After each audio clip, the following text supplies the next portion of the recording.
welcome to the Rewatchers in the Underworld, where there's no good location for me to decide that we should say the Rewatchers are there in the Underworld world. My name is Mitchell Marshall, here along with my co-hosts in the order that they're going to get their vasectomies. Oh my goodness. Justin Hammer. Mitchell, you have no idea what you just said. Did I harp on something too close to home? I mean, it's already happened, so it's no big deal. We also have a special guest. Shane Seagle is back on the Rewatchers on the Pod. Shane, thanks for coming back and hanging out with us during Underworld. Thanks, guys. I'd like to talk about getting sniffed, but unfortunately, I haven't had the pleasure. Tyler McKinley, have you also? No, no, I have not. It's on my goal list. You know, I've got a lot of things around my house to get done. We're getting a fence this month. I got to get pavers in my backyard, but then the vasectomy's on the project list. Yeah, that's a squad goal for sure. Like every time I'm playing competitive anything, I'm just like, guys, make sure you get your ball snipped. I mean, you guys are the ones with the spawn. I don't have any of those, so it's not something I really had to be too worried about. No spawn club. Oh, nice. And if we accidentally, if something happens in Singapore sometime, like shit, like that's not a bad idea. Anyway, we're talking about Underworld. The vasectomy thing was really off the cuff, and I didn't expect it to go there. So let's switch to vampires who can have babies. That's the whole point of the movie, really, is reproduction. Here's a quick summary for you. Vampires won the war with the Lycans. Stormy exposition monologues can be sexy if you're Kate Beckinsale. Gunfight in the subway. Bacardi and Cliff Bar product placement. The perfect combination. Does a Kate Beckinsale have a lady boner for a human? Wolf kills vampire. Kate Beck kills a wolf. Lycans have a fight club. Michael Sheen from Twilight is here. The vampires all hang in Eyes Wide Shut vibe mansion. They can only wear red and maroon and leather or silk. They don't believe Kate Beck about the Lycan pack. There's a new leader, and he's a douchebag named Craven, which literally means coward. The Lycans are looking for Michael Corbin and as a human candidate for something. Two vampire covens are going to merge when someone wakes up Marcus. K-Beck, who we will now call Selena, goes to hot human Michael Corbin's house. The pack shows up. Selena shoots Michael Sheen, but he's bitten Michael Corbin already and has a cure for the bullet she shot him with, plus super speed. Selena and Michael Corbin escape but crash into the water. They save each other's lives a couple of times and escape to the vampire estate. Craven is working with Michael Sheen and the Lycans. Selena reads a history book. Craven is the hero that killed the Lycan King and got a promotion. Michael Corbin is getting his bite treated by a prison break guy who alerts the popo. Does anyone ever turn on damn lights in this town? Selena is breaking all the rules to wake up Victor. Michael Corbin shows up at the mansion. Victor is Ivan Ooze and a burn victim combined. Selena explains how Fenrir Greyback killed her family, so Victor helped her get turned. She kisses Michael Corbin and handcuffs him, but not in the fun way. Vicky is big mad and sides with Craven over Selena.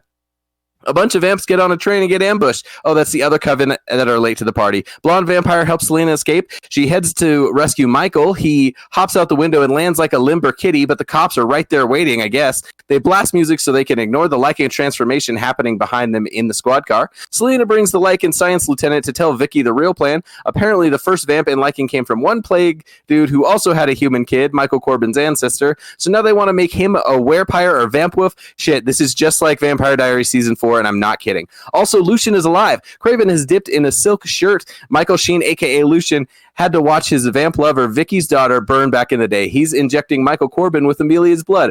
Wow, there's still a half hour left in this movie. Craven kills Lucian for realsies this time. Bye-bye, Michael Sheen. I haven't been this sad about a vampire dying since Professor Lupin.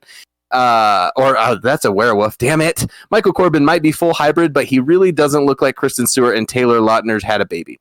We get a mediocre fight scene with whips. Selena does some terribly edited acrobatics. She gets a reunion with Michael. Vicky wrecks a Lycan like a hot butter knife through I can't believe it's not butter. Craven shoots Michael with the special silvered liquid bullets, then tells Selena that Vicky killed her fam and framed the Lycans. Lucian is alive, stabs Craven and tells Selena to bite Mikey to complete his combination. Vicky and Mikey fight. The former is about to strangle the latter when Selena slices Vicky's head in half diagonally. Marcus is ready to wake up. Our happy couple is on the lam. After the movie ended, Netflix is suggesting Dead to Me and not the actual sequels to this film. I immediately started watching Evolution. And there you go. That's a brief overview with some summarized names. I couldn't say Victor. I had to say Vicky, but I also had to say Michael Corbin all in one go. So Still, that sounded like you've got some strong lungs, which during these times are super cool. yeah, no dry coughing throat over here. I'm actually wearing a mask right now. This is called Underworld. You guys, I played Undertale. Like, I was just like, hey, there's no sands in any of this. I did the genocide run and the peaceful run, and I had I sank a lot of hours, and it's like, I don't really get why Tyler is a guilty pleasure. I mean, it's a little memey, but So last week we watched Hamlet 2, which had some objectively terrible elements, and then this week Underworld, which I enjoyed enough to watch the other two movies that are on Netflix, and they are bad but enjoyable, so they fit the guilty pleasure. But Tyler, why did this come to mind? Was there a lot of deliberation, or did you feel like it was really time to revisit this world? So I don't have a lot of time in my life right now to like participate in guilty pleasures at all. So I actually had a hard time trying to think of one that I still really enjoy. And honestly, the last one I can remember was Underworld, which I came out in 2003 when you were 10. Yeah, I first watched it when I was in junior high, when I was sick home from school. It was on TV. And then it became like a once or two time a year thing where I was sick from school and Underworld was on TV. And I always watched it. And I didn't have a lot of interest in it before I had seen it. I just watched it because it was on TV. And believe it or not, the draw to watch it was not Kate Beckinsale at the time. I had a very particular taste in like what I found attractive in fashion. That just wasn't it for me. But then you're wrong, but that's okay. but then I watched it. No, then I watched it, and then I was converted. But no, there's just something. It's like I knew it was bad from the moment I saw it. But I still enjoyed it in just knowing it was dumb, and I enjoyed the ride. It's so convoluted and so like just I don't know. It wants to be the Matrix so bad because I mean it came out in a similar time, and it definitely tried to copy a lot of those things, but with this weird vampire lore thing going on. I love all the crazy twists and turns that are just so dumb with horribly bad performances in some cases. And yeah, it's just a dumb action movie that's perpetually nighttime. It's really, yeah, I don't know. It definitely has that era's color palette. Yeah. All films had that kind of gritty post 90s, beginning 2000s, like blue and greens and like that concrete industrial kind of feel. I mean, yeah, well, where the Matrix turns that green up all the way, and like every time they're in the Matrix, then out of the Matrix, it's always that blue hue. Whereas I feel like that works for that movie. This movie tries to copy it and just cranks that blue way the fuck up, and it's like nauseating. Especially like that coloring is like even worse when you're streaming it.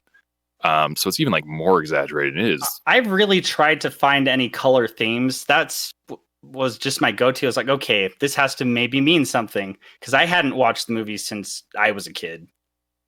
And so I'm just like, well, maybe I'll look it up afterwards, but I didn't. So is there any rhyme or reason behind it other than the aesthetic? No, yeah, it's just the aesthetic from everything I can see. It's just so the movie is never, this movie I'm pretty sure never has daytime hours, but it covers at least a few days of time. And that's kind of what they did to kind of cheat that in a lot of cases, I think. But also to just kind of give it the dark feel of a vampire movie in their mind was doing that. So yeah, it's just really weird.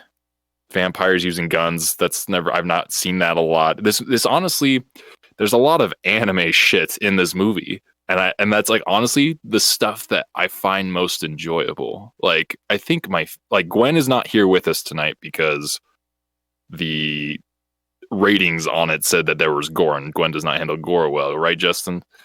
That and excuse me, the like body transformation stuff. She doesn't like that at all. Yeah, but probably one of my favorite moments of gore in entire film is in this movie. Wow. And it's when she slices Victor's head in half And he stands up, turns around, pulls 2 daggers out of his belt, stares her down, then the top half of his head slides off, which is something straight out of an anime. And seeing it live action is so fucking fun and dumb, and it's great. And this movie could be a lot better if it leaned into that stuff more. Like, this movie wants to be The Matrix when really it should try and be more like Kill Bill. Like, it should be more self-aware. It should be trying to play into those type of crazy moments, but it takes itself a little too seriously at other times. I don't know. What do you know about Len Weissman? I actually only this. This is all I know about him. You know why? Because this is all he's done.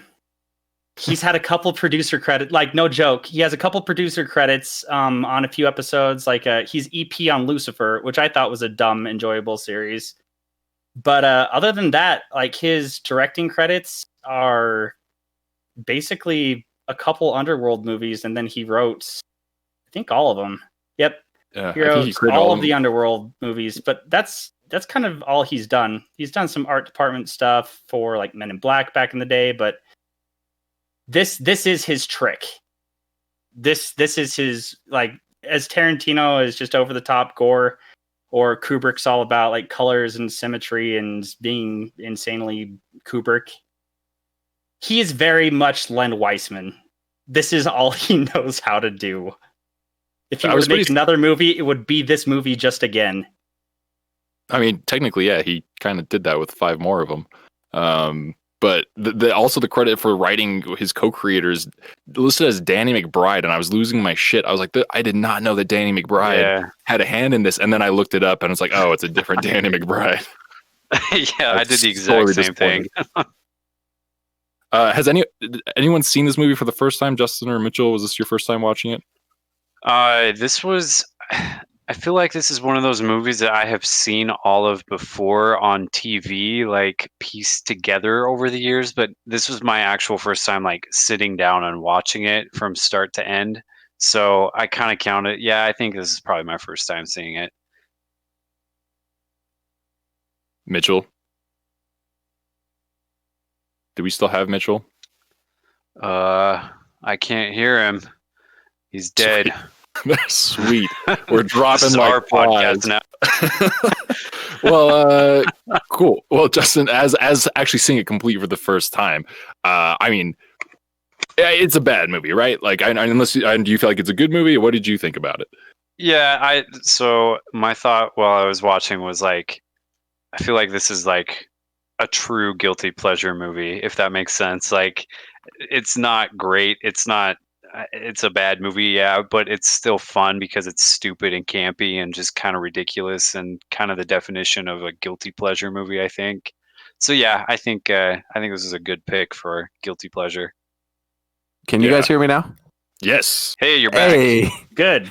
I said several things during that time, and I was like, "Am I being disregarded?" And then when you actually asked me to say something and it didn't come through, I was like, "Oh wow, I'm muted for some reason." So I'm back. Welcome back. Sorry, this was my first time watching this. I might have seen bits and pieces, but very little. But Tyler, I just want to say I agree with. There is some ridiculous in the movie. They lean into the wrong ridiculousness. It is a convoluted mess, and the sequel's even worse. But one thing I will say, after watching 3 of them, the actual lore and the mythology and the everything to do with like the OG vampire family and how this war has started and stopped, it actually all made a lot of sense. And I was like, normally for a shitty movie like this, which was enjoyable, again, the world building sucks. And I thought the world building was actually decent. They just decided the world was all going to be like in 3 colors and it was going to look a little washed out and convoluted, but credit for having like a kick-ass female lead back in 2003 and having a lot of fun with it. I was also going to say that Les Weissman was actually married to Kate Beckinsale up until from 2003, which is when this movie came out. She divorced Michael Sheen and married Les Weissman, and then they just divorced last year. Oh, wow. So there was a little weird love triangle going on in this, and the third movie, which is a prequel, Michael Sheen's like the star, and she makes a cameo, but Les Weissman, whatever his name is, like they must have worked together again. So I don't know. Maybe they're all just there. It was just a happy open marriage deal, but very weird. And he's just mooching off of Kate and Beckinsale. And the only reason I want to see this movie when it came out is I was like, it looks like she's really hot in a leather suit and it's rated R. Sign me up. Yeah. Speaking of the world, I am so confused where this movie takes place because that's true. You have these vampires who are all British, and then you have Michael Corbin. Yeah, and then you have Michael, who's like an American, and his doctor friend, who also seems to be American. But everything looks very like European, and even the cop Budapest. Those it takes place in Budapest. It takes place in Budapest. Canonically, takes place in Budapest. Are you fucking? Because the cop car is European, but then the cops themselves are American. And the whole movie. I'm like, what the fuck is going on? Where are we? And why is it never daytime? Time and place is not important, you know? Yeah, why did no one ever have the lights on? And like, I guess when the sun's out, vampires die, but there's still reason to think that some of this would take place in the day. It is hard to know when passage of time is happening because of that choice, though. Like, very true, yeah. So yeah, there's not great. Budapest neighbors Romania and Transylvania, apparently, and is known for Gothic architecture. So that kind of makes sense, I guess, with the whole vampire thing. Whenever I hear vampires, I really always just kind of go, oh, god damn it. Just it's a trope now, but then it's hard to remember that it wasn't then nearly as much as it is now, where every other show was a vampire. I guess that was kind of like when it started ish, but it was just trying to be the Matrix so hard with this weird B-side Buffy the Vampire story, but without the writing that Buffy has. Yeah, nothing is clever because she tries to be like the actors who come off better in these movies are being a little understated, but everyone can't be that way. But then the characters who go over the top, like Craven specifically, I was mind blown that there was a wide release, big time action movie where they let someone act that badly. Yeah, but it happens. And I'm not like that mad about it. Like I had fun with it. That's why it's a guilty pleasure. But I guess they were trying not to take themselves too seriously, but then they absolutely took themselves too seriously. That is such a horror trope in every genre. It doesn't matter if it's a game. It doesn't matter if it's a movie or television. There's the Lynchian kind of trope where it's so bad it's good and it's intentional for the most part. And then there are just like these hard to watch lines where it's just like, let's chuck these guys in. And usually it's because, it's some young director making a horror film because horror's relatively cheaper to make than most other genres are. Yeah. And these movies are surprisingly inexpensive. Oh, really? How much did this one cost? So this one, the OG...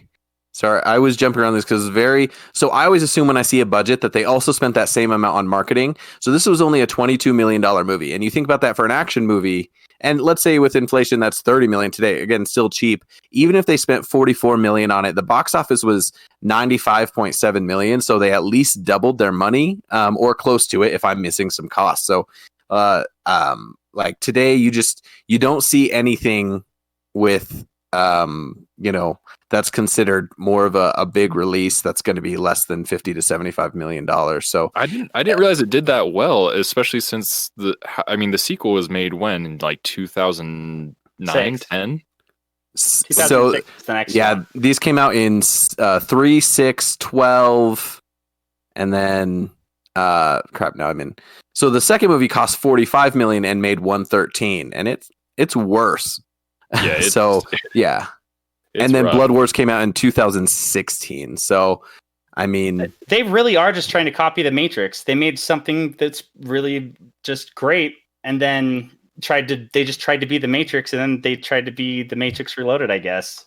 I feel honestly though that it gives me more of a vibe of like the Resident Evil movies, that they're just just cranking that shit out all the time, and they're all garbage. There's these mindless action kind of I don't know. In my opinion, they're all gross looking. Like they look like they belong on the Sci-Fi Channel almost. Like a little bit better special effects, but that not by a ton. Like there's moments, particularly in the sequels, where the werewolves. Like this one, they did it really smart because the technology wasn't quite there yet, so they did work the camera around that a bit. They didn't settle on them too long, and when they had to do extreme movements, whereas the sequels don't do it as smartly, and it really shows. It almost looks like, I think in the third one it is that I didn't finish. They look like they're in stop motion almost. They almost look like they're on another frame rate. Well, what was the budget for the third one? That could probably tell us why they either A, were playing around with CG in an age when you have to be very good at it.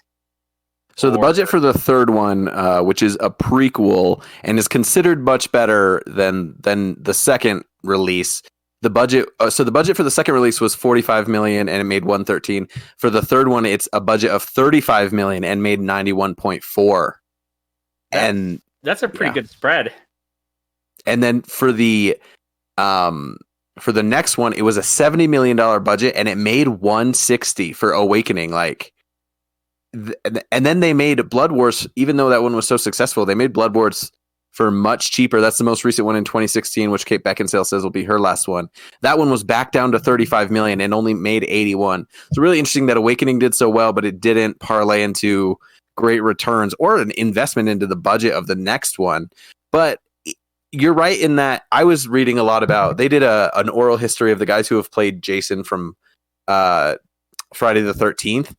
And I went through and read the history of all 11 of those movies. And it was interesting that they release one a year. They're just like, we can make these for paltry sums and people are going to come out. And I think that's almost how these work, is like a $20 million movie that you can kind of make an event out of or say is like a blockbuster is super rare. So why not keep churning them out if there's people interested in that world?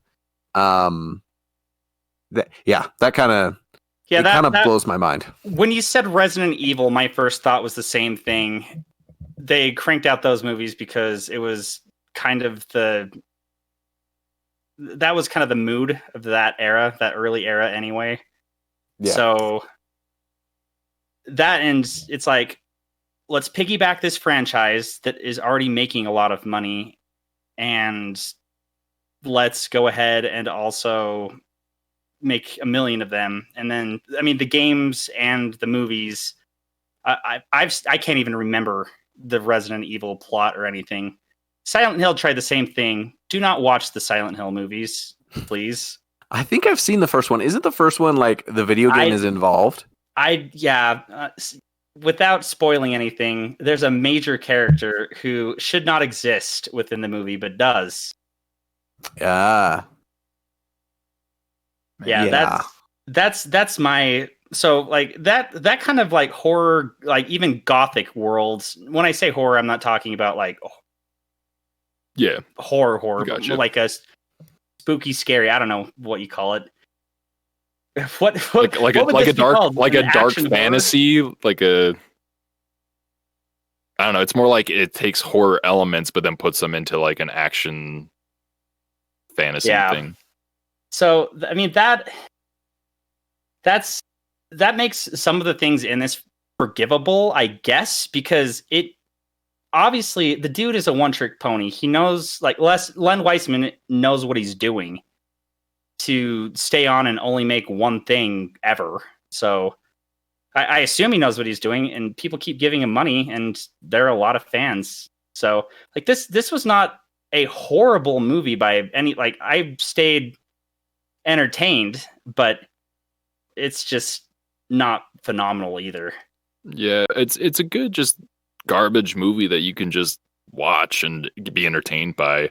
I think there's a lot of fun elements to it. The fact that like I said earlier, like I don't recall any other big thing that I've ever seen where vampires are fighting werewolves with guns, and the guns like have these crazy things where like, oh, we've harnessed daylight into these bullets, so we're going to reverse engineer them to have like silver nitrate because that's going to get the blood, and like all this like thought out stuff that is really dumb and really fun, and it just makes it watchable. I mean, like you're going to get people to the box office if you put Kate Beckinsale in like a leather corset and pants. In a duster, which was cool for the time, and also she's doing Keanu moves in bullet time. So, I mean, that's what sold me on it. And like when I watched it when I was like 15, 16, it was just on at a friend's house. So my experience with this is still kind of in pieces. I watched this as a refresher after realizing it wasn't homework, or it was homework, and I've just had a school flashback. I was like, oh, I thought we were gonna watch it like a family together. Yeah, well, maybe when the quarantine's over, we will get back to watching it as a group. I think that something that's interesting about it is that Mitchell mentioned earlier. There's a you got this like female action lead, for the time, which was kind of a little more rare. But I don't think this was intentional by them, but it is fun how it works out. Is where there's kind of this gender role reversal as far as the tropes go, where Michael is just kind of this. He's honestly a shittily developed character. He doesn't have a lot, even though he has like a lot of important weight on him as to what he is. He's just kind of there, and that's kind of how in a lot of action movies the female lead is presented, and that it was kind of reversed. And that's something I more noticed this time watching it, as that's just a thing that, once again, I don't think was intentional, but is just fun to look at from a different lens now. Yeah, I'm trying to think of other major female protagonists during that particular point in time. I don't know. I didn't really see a movie back then because I was like, hey, this has a dude in it, or this has a girl in it, for the most part. But I'm trying to think what was happening in 2003. That's really what we need to find out. You got post 9/11. Yeah, never forget. People wanting to just see people getting their asses beat. But I mean, Resident Evil was about that same time, wasn't it? The first Resident Evil movie, and you had what's her face, Mila Jovovich, leading that. You had the Tomb Raider movies with Angelina Jolie, which were around that same time. But that's honestly, we had Kill Bill. Well, yeah, and Kill Bill's on like such a great different level, and I think if that would have preceded this might even be a little bit better. I like what you said about the role reversal, Tyler, because he's almost playing like the character in the woman in The Fifth Element. Like, he's so special, and eventually is supposed to be so strong and useful, but we really want her. She's the hero, and so you're right in that it's not rare to have female. It is much more rare to have a female lead, but this did it in a way that was a little bit more accepted back then, and I think nowadays this would have to be a little bit more well thought out. I will say that until she's in the full leather suit, I wonder how this was marketed, because I didn't think she was over sexualized in any way, and the romance is very much around the edges of the movie, but I thought it was well done. And Kate Beckinsale's like, I don't think we like delve into like this person's hot a lot on this podcast, but like Kate Beckinsale's like a beautiful human being. Like, her in Click for some reason is like my ideal human being, and so it's fun to watch her do her thing. Her IMDb is a weird mixture of this and like some romantic lead parts, so I think she was the right person for this job. I'm almost glad they didn't try and do anything more highbrow. Like, there's been talk of an Underworld series coming to Netflix or something. And I'm like, this is about the level of dumb. Maybe you go to like the Fast and the Furious level and you just find a niche of what you can reproduce. But I think it wasn't a disservice as a female lead. And there are other movies you can compare to it from that time. So maybe it was part of an original thing back then. Because Blade is actually around this time too. I think it came out the year before, and it's got the same like 90s, like kind of dumb vampire feel to it. And I think she does it better than Wesley Snipes. But don't tell anyone. Probably everyone on the set of Blade would agree with you on that, though. I think he was a pain in the ass to work with on that. Oh, hey, Tomb Raider came out that year. Yeah, I mentioned Tomb Raider. So maybe this was a really good time for it. Maybe it's nothing great. Like when I'm seeing, when you like you're looking into buying like a car or something like that, and then you start seeing that car everywhere. Maybe that's what I'm doing right now. But I'm just like, oh hey, yeah, anyway. I do want to touch on something you mentioned, Mitchell, where like the romance in this film, because it seems like it's gonna be a lot more of a central theme. Yeah. And it's so on the back burner, which I love for this movie. Yeah. Especially now looking, obviously Twilight came out after, but like now looking back, it is interesting to see this like vampire thing where this romance is so disconnected from and hardly touched on. And the thing that honestly is kind of enjoyable watching this is, I mean, once you watch the sequels, it's kind of ruined. But the like watching Celine's body language towards Michael throughout the whole movie, especially when things try and get a little more steamy, she doesn't really seem sexually interested in him, at least in my opinion. And so I feel like you could make the argument in this film that he doesn't really mean anything to her in that way. Yeah. And like the part where she like pulls the Pirates of the Caribbean 2 ending where she kisses him but then handcuffs him to the thing to keep him there. He's more of like an object even to that is kind of holding some answers for her, as well as just a tool to get back at Craven, who she hates so much. I feel like you could make that argument. It's probably not what the director intended, but just the way it plays out, I feel like it can be read that way. But then once again, you watch the sequels and that kind of changes. Well, I mean, he feels like a prop device anyway. Like he feels so much just like a lifeless chess piece of a character. Yeah. Just solely there to have him be within that role. And I don't know. It's a little, it kind of pulls you out of it, honestly. Yeah, they make such a big deal about him. Sorry, go ahead, Mitchell. I think she pities him a little bit, and he does have he also has a purity. He's not from the underworld, as it were, and the fact that he's getting pulled into it against his will in this way, I think she has sympathy for that. Which, look, however you can find your life partner fits sympathy, you do you. But I think she does start to romanticize some of that, but there's not electric chemistry. There's not that vibe from her. I would say where like in the next movie, they really ramp up like this connection. It's not the worst like chemistry I've ever had, but I'm glad that they've never overly focused on it.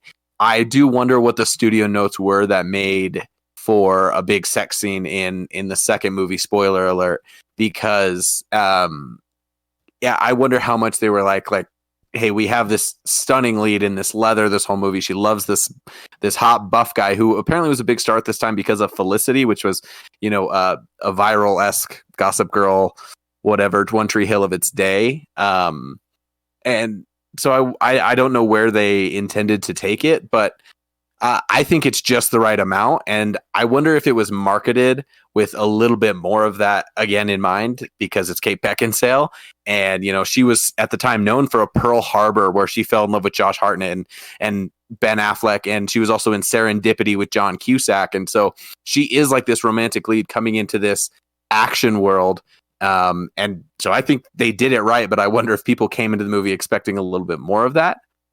I also just thought of when did Aeon Flux come out? And I've never seen it, but I hear it's horrendous. And I love Charlie. Aeon Flux. Yeah. That again, similar time, similar costuming on like an incredible actress. I feel like Aeon Flux was a lot later.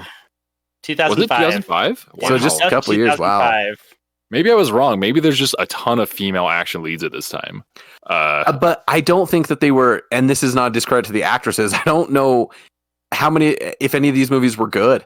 I don't know if these fanboys knew how to write for women, which some comic book writers really do. And I wonder if that just really didn't translate. And obviously I think Kill Bill is separate. And I think you pointed out the best possible version of it just because, Tarantino's world is so well done. But yeah, I just realized that was so close in time to this, but I can't think of ones where they were really excitable, because this and Resident Evil, again, they feel like money grabs that you might enjoy, but only from a popcorn standard. We weren't maybe getting a Matrix. Whereas something like Atomic Blonde, I know some people pass it over. That's a really good action movie from the director of John Wick, And so I'm sold. Yeah, it's so So anyway, I'm just, obviously this time maybe women were more sexualized if they were an action lead, and I don't think that they massively made that mistake in this movie, but I also don't think that I think there was a higher level of quality to be had that this movie probably doesn't deserve, but we can talk about it. We can observe for it.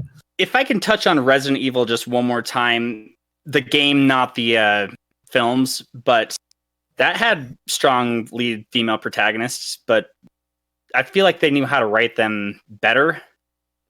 I mean, the original is pretty hokey at times, just like everything else is, but like maybe that was just the era of badass women. Like it's like every movie I'm seeing for the 3 years between Underworld and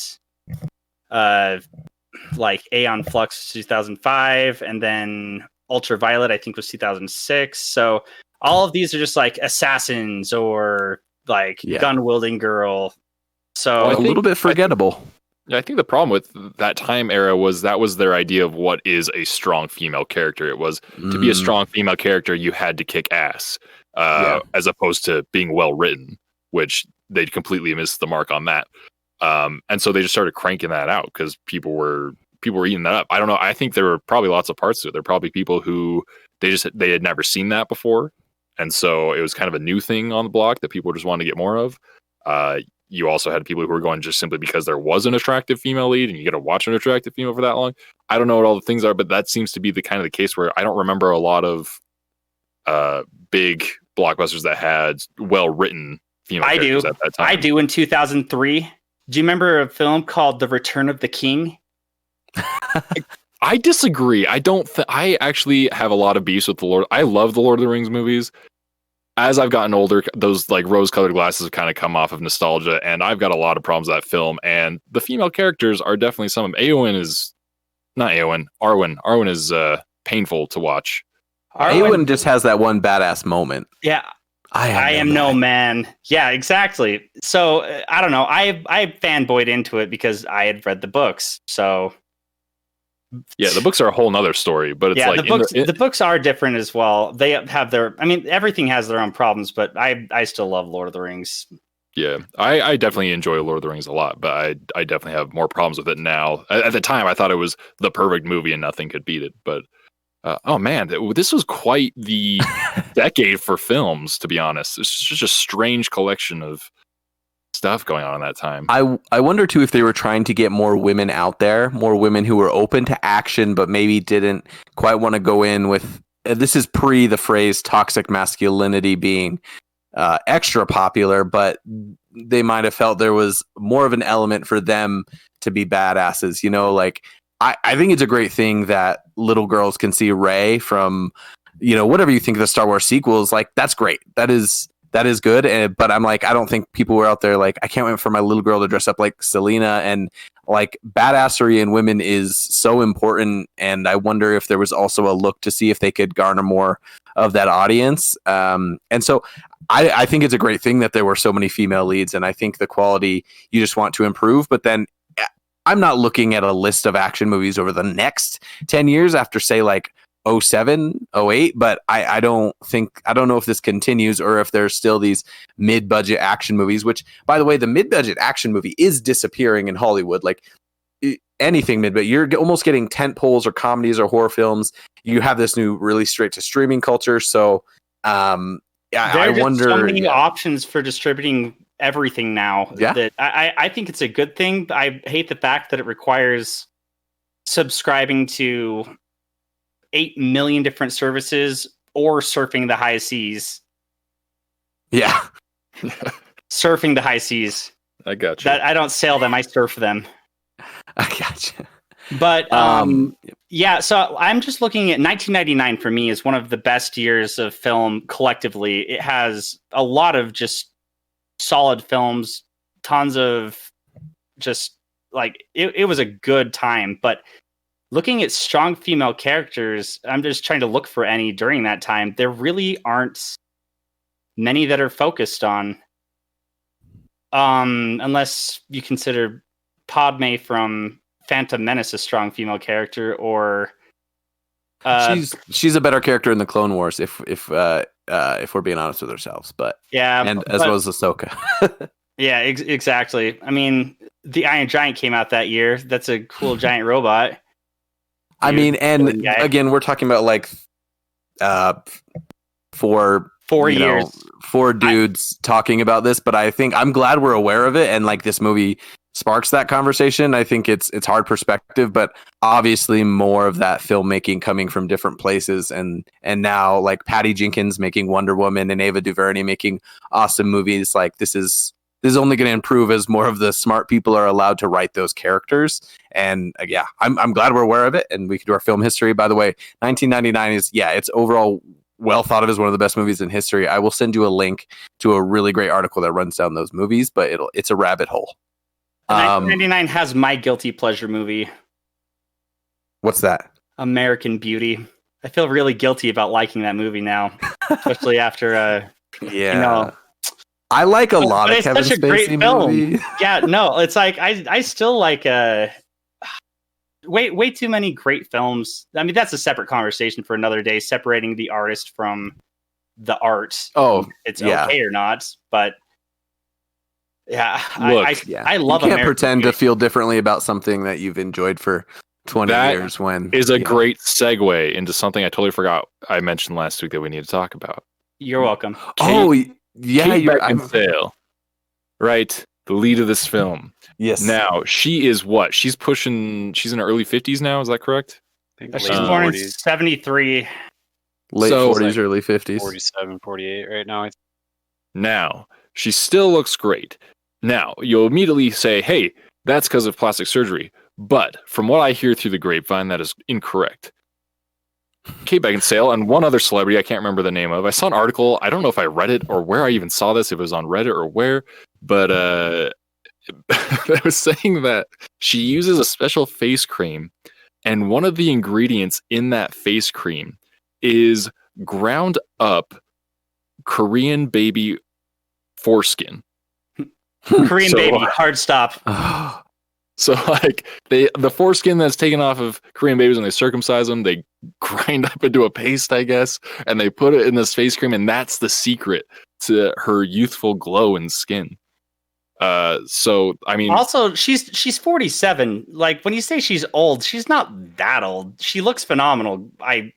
I'll give you that, Yeah. but she's not that old. dude, 40. I mean, like for the role she's being cast in, 47 is old. Like, not that 47 is like obviously for like everyone, but for like a big female star whose main.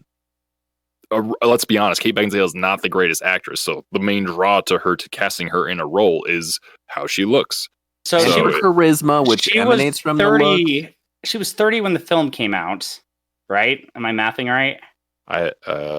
Yeah, you are. So she was probably 29, 30 when the film was being made. I don't know. 29, 30-year-olds are still attractive. Speak for yourself. Well, okay, we're getting in trouble, and it's not my fault for once. It was not me and the problematic element of the conversation.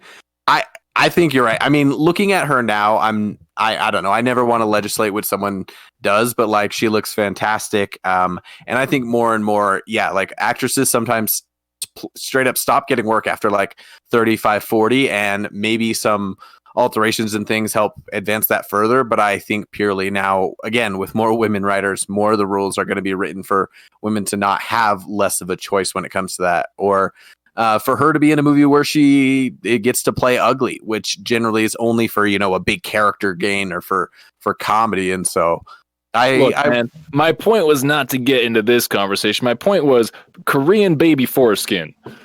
I love that part. If you I can would rub afford that shit all over my face if it made me look prettier. if it made me look like Kate Beckinsale, I would all the foreskins. Give me. Look, I just need to know that the foreskins are coming like from locally source. Yeah, like really organic, Free range children. You have to sign off. Will you, after we Free-range cut off your Korean child's foreskin, are you okay if we donate this to this high-end cosmetic company? Are they North Korean, South Korean? I don't want them being kidnapped by Kim Jong-un and then just like hacking off foreskins like murdered babies. Maybe Kim Jong-un loves Kate Beckinsale and it's like, I see my children in you. Okay. Let's go back to Underworld for just a couple minutes to finish it up. Do you guys have any other minor characters that you, whether they're really bad or good, or they seemed useless, or they were just there for a plot device? Like the blonde vampire, I don't know if we ever get her name or if it's in passing, and it just, I wish there was more room for some of this, but I think if you did give them like a great HBO 10-hour series, they would just screw it up. So please don't give me that. But any other minor characters or acting or action sequences that you want to highlight from the movie? Because it's supposed to be fun action, and I'd say they fall short a few times. I wish they had a better fight choreographer, but there's some really fun stuff. Anything else you guys want to point out? I really dig. I mean, we talked a little bit about just like some of the wacky lore and stuff, and like how actually like some of it's really crazy and some of it's actually pretty cool. I do love like the whole. I didn't quite fully understand it, to be 100% honest, but I do love the like shifts that the elders of the vampires take. Like they rest in their weird coffins for hundreds of years, and then the next guy's turn to lead, and so there's not competition between them because they're not getting along or whatever it may be.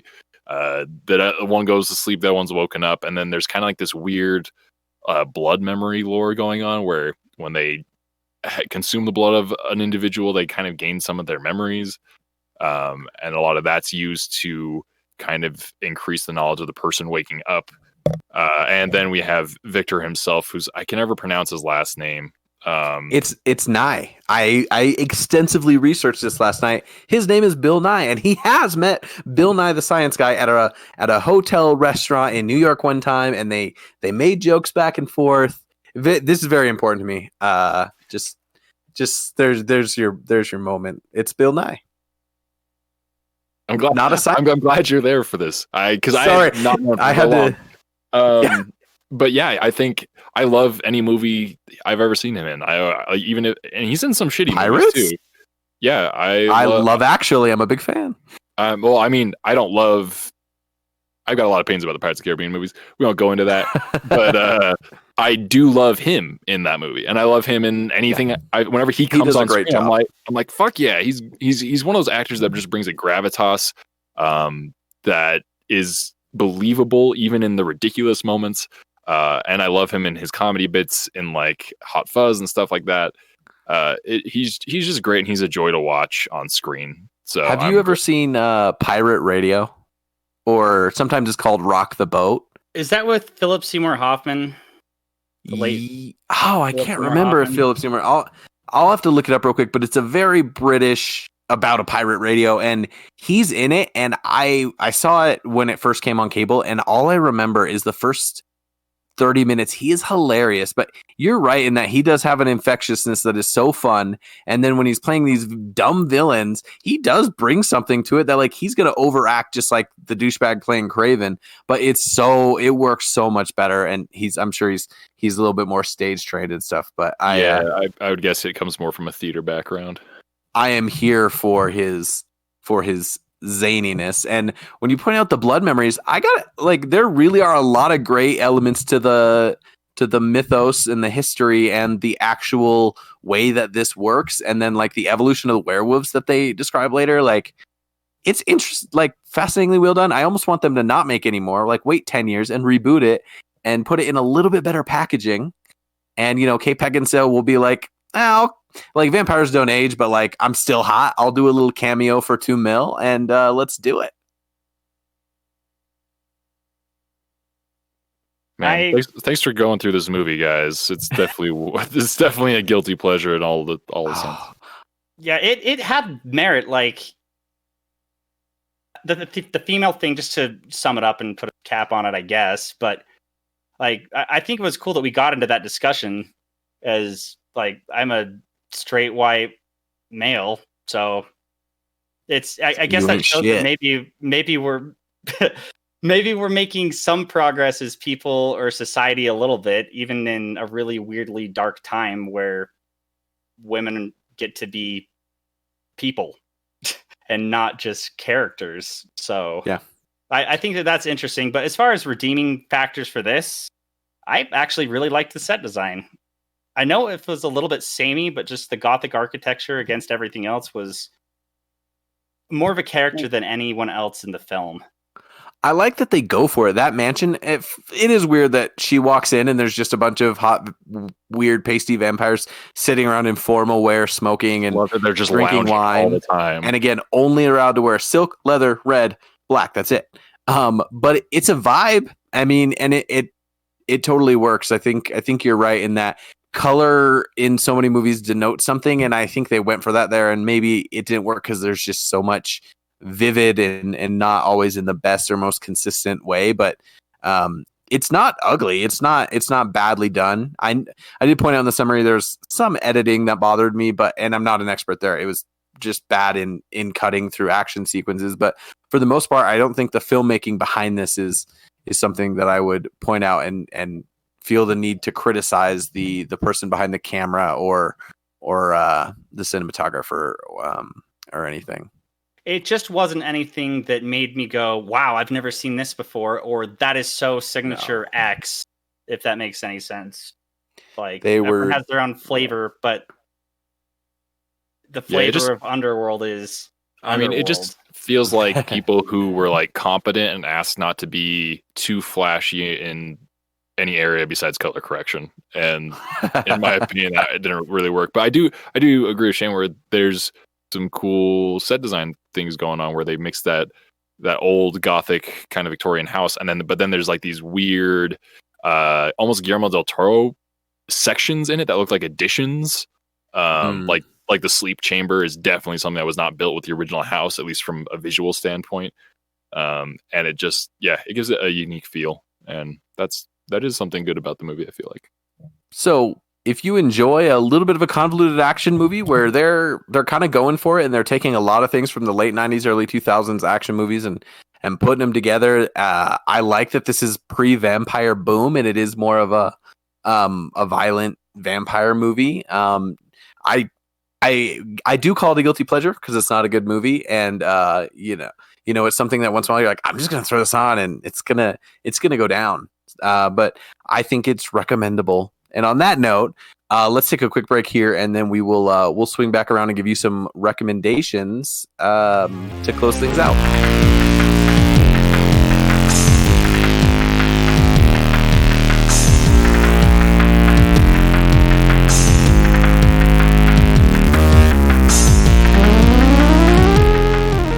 Welcome back to the Rewatchers in the Coffin. Okay, we're going to give you some recommendations now so that if your quarantine is still just raging on with binges, we'll give you some new material.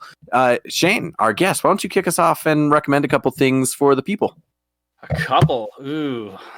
You can do one. You've made a huge mistake. I just have like 17 things. I mean, in this... Just don't do Doom Eternal, okay? Just... Yeah, that's my job. Until it is done.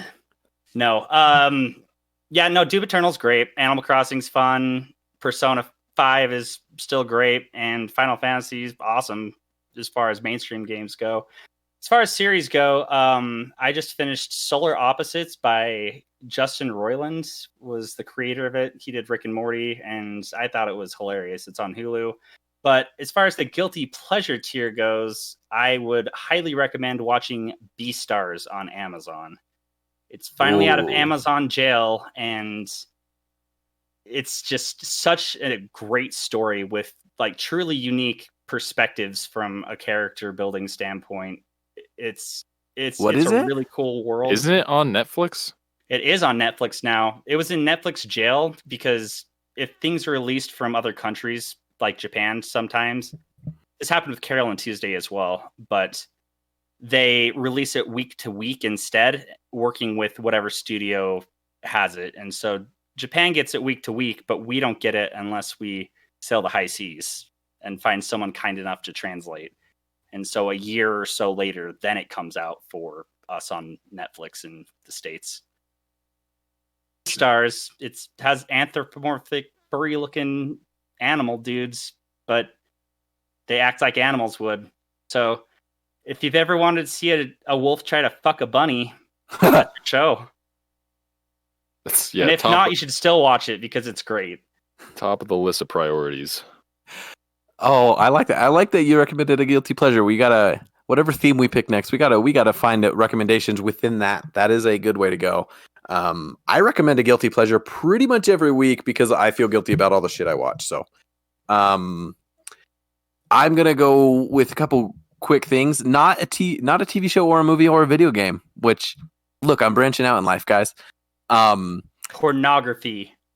yeah. Let me tell you guys about this site called Hentai. Okay. So my recommendation, the first one, which I don't know if I've talked about because I had almost started it. I think I had listened to the first one and got excited about it. So I don't know if I said it, but today I drove 8 hours and I listened to all of Dr. Death, which is about a really terrible spinal surgeon down in Texas who ruined people's lives and kept getting away with it for years.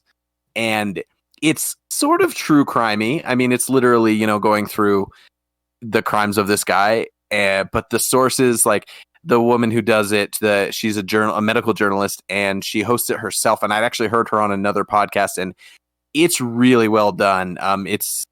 It's true, and the way she mixes the audio and plays with it, other than the ad placement, which sucks. It is incredible storytelling. It's pretty popular. It's not like Serial level, but it kind of came in the slew of things after that in 2018, so a couple years after. So it's called Dr. Death. It's on all major platforms for free. Highly suggest it. They're only 45-minute episodes, and there's only 6 in the original run, and she's done a couple follow-ups, so like super easy to consume. But this is one I can actually truly recommend. Like when I said too hot to handle, I knew people wouldn't do it, but really, guys, check this out. The other one I want to do real quick is I read I listened to on this same drive Bob Iger's autobiography. And if you have any interest in the television, movie, theme park, sports world, you don't even really have to.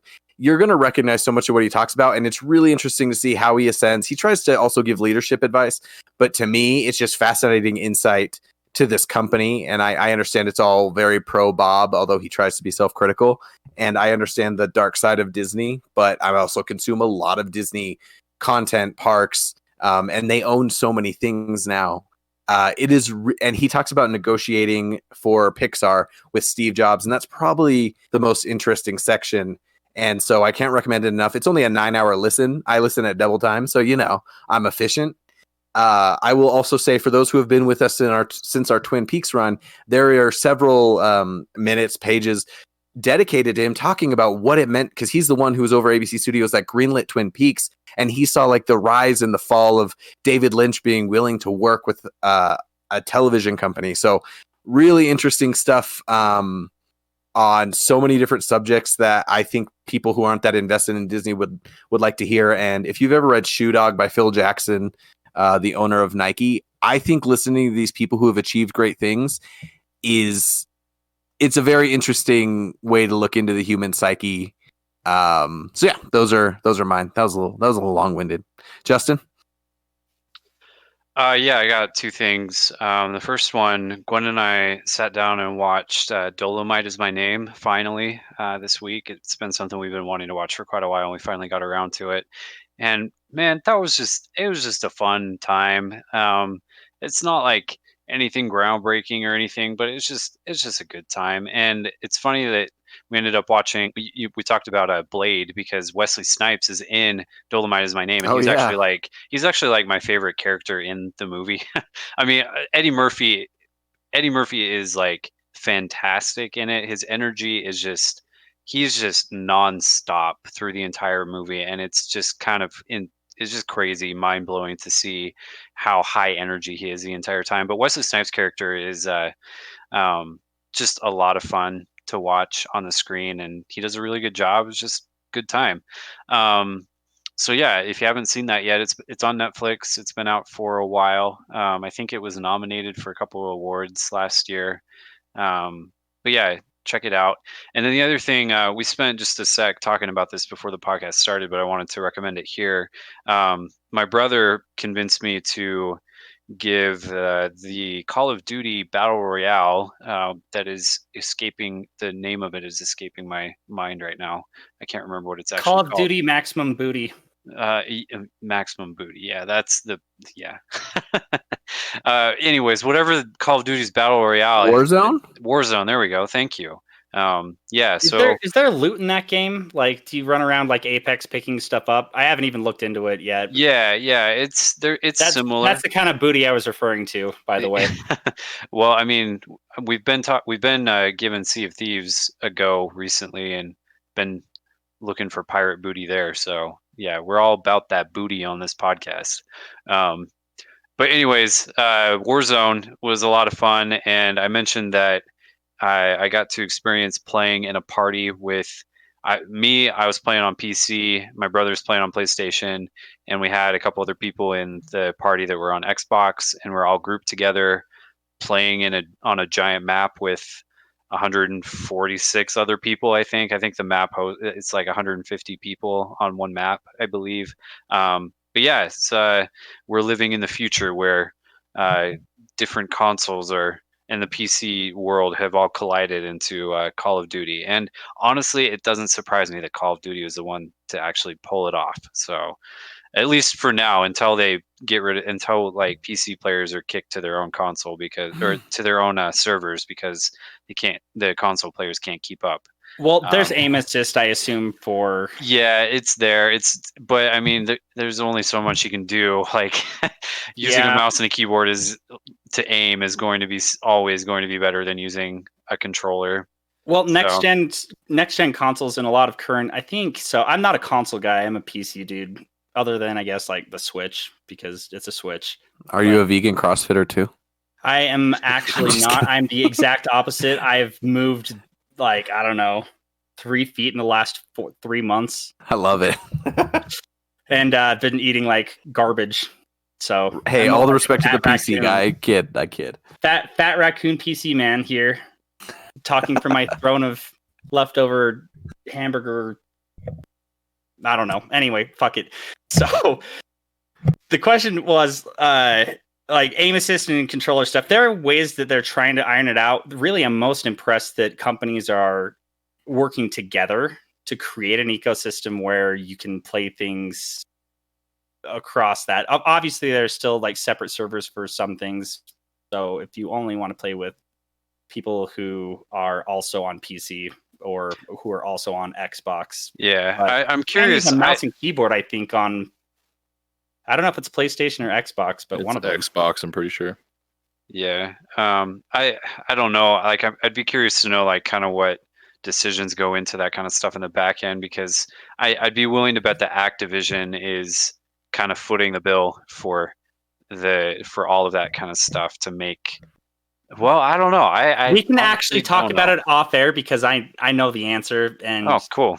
Maybe it's Microsoft. TLDR, it's Microsoft who's pushing very hard with they're trying to make a hard play for everything in the streaming space of gaming and trying to make that bridge between consoles, last gen consoles, next gen consoles, and PCs all living in their environment. So that's the TLDR.